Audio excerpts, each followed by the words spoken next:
Assalamualaikum warahmatullahi wabarakatuh. Salam sejahtera untuk kita semua. Dalam kesempatan kali ini, izinkan saya untuk memperkenalkan diri terlebih dahulu. Nama saya Zahra Walsa Kartika dari jurusan Teknik Industri Pertanian kelas L. Di sini saya akan menerangkan lebih lanjut mengenai peluang pengembangan agroindustri apel di daerah saya, yaitu Kota Batu. Sebelum itu, saya ingin bertanya kepada Anda semua. Apakah sebelum ini Anda mengerti atau mengetahui mengenai agroindustri apel? Nah, mungkin sebagian dari Anda masih belum mengerti benar mengenai agroindustri apel ini. Untuk itu, dalam beberapa menit ke depan, saya akan menerangkan lebih lanjut mengenai agroindustri apel. Semoga dapat menambah wawasan dan pengetahuan Bapak, Ibu, serta rekan-rekan sekalian. Untuk menambah semangat pada hari ini, mari kita sorakan hidup agroindustri Indonesia. Untuk memaksimalkan komoditas apel sebagai komoditas unggulan dan buah ikonik di Kota Batu, maka perlu diadakan pengolahan lebih lanjut melalui sistem industri. Hal ini merujuk kepada agroindustri apel, di mana apel sebagai bahan atau produk primer akan diolah atau ditransformasikan menjadi produk olahan yang memiliki nilai tambah dan memiliki daya simpan yang panjang, serta melalui pengembangan agroindustri apel ini diharapkan akan membuka lapangan pekerjaan serta meningkatkan pendapatan para petani apel lokal. Nah, jika dilihat di Kota Batu sendiri, sudah terdapat beberapa pabrik atau sentra industri yang mengolah apel menjadi berbagai macam produk yang menarik, terutama untuk produk minuman atau makanan.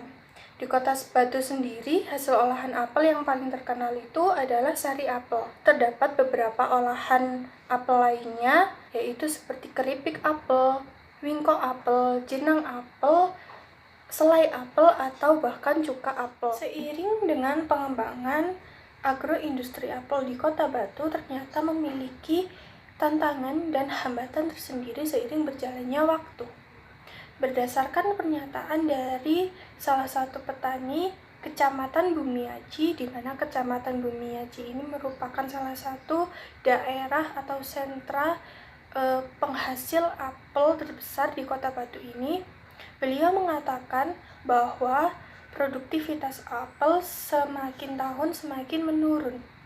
Hal tersebut karena ternyata sebagian lahan perkebunan apel dialihfungsikan menjadi lokasi wisata alam, dan ternyata karena perubahan iklim mengakibatkan unsur organik dalam tanah menjadi menurun, sehingga kualitas lahan perkebunan apel pun juga ikut menurun.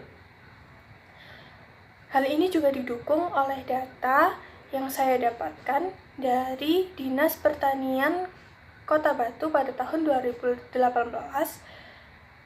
Memang terjadi penurunan produktivitas apel karena beberapa hal, yaitu hal yang pertama karena perubahan iklim tadi menyebabkan unsur organik dalam tanah menjadi menurun, dan akhirnya lahan perkebunan apel pun kualitasnya menurun sehingga produktivitas apel juga terpengaruh.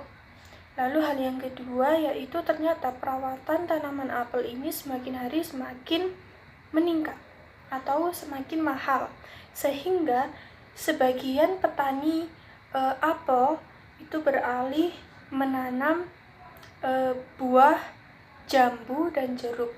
Lalu hal yang ketiga yaitu upaya peremajaan terhadap tanaman apel ini ternyata masih belum bisa maksimal karena banyak tanaman apel yang belum memasuki usia produktif. Bila masalah-masalah yang saya sebutkan tadi masih terus berlanjut atau tidak ada suatu upaya untuk menyelesaikannya, maka juga akan berdampak besar terhadap pengembangan agroindustri apel di Kota Batu.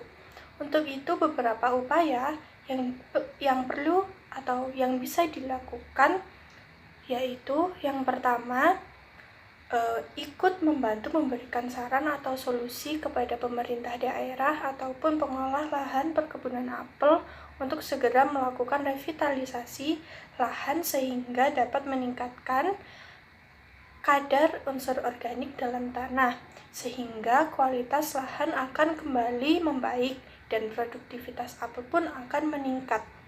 Karena pada dasarnya anggaran-anggaran atau pendapatan daerah juga akan terbantu jika pengembangan agroindustri apel ini semakin meningkat dari waktu ke waktu.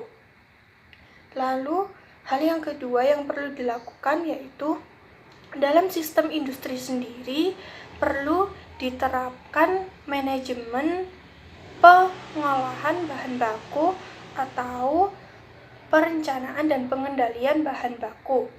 Hal ini ditujukan agar ketersediaan bahan baku tetap seimbang jika suatu saat nanti permintaan pasar atau permintaan konsumen semakin meningkat di tengah harga apel sendiri yang mahal karena produktivitas yang menurun.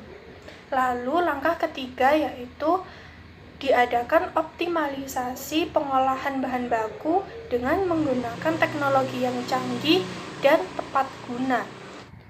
Semoga apa yang saya jelaskan tadi bermanfaat dan dapat menambah wawasan serta pengetahuan Bapak, Ibu, serta rekan-rekan sekalian mengenai agroindustri apel. Sekian apa yang bisa saya jelaskan. Mohon maaf yang sebesar-besarnya apabila terdapat salah ucap, dan terima kasih banyak atas perhatiannya.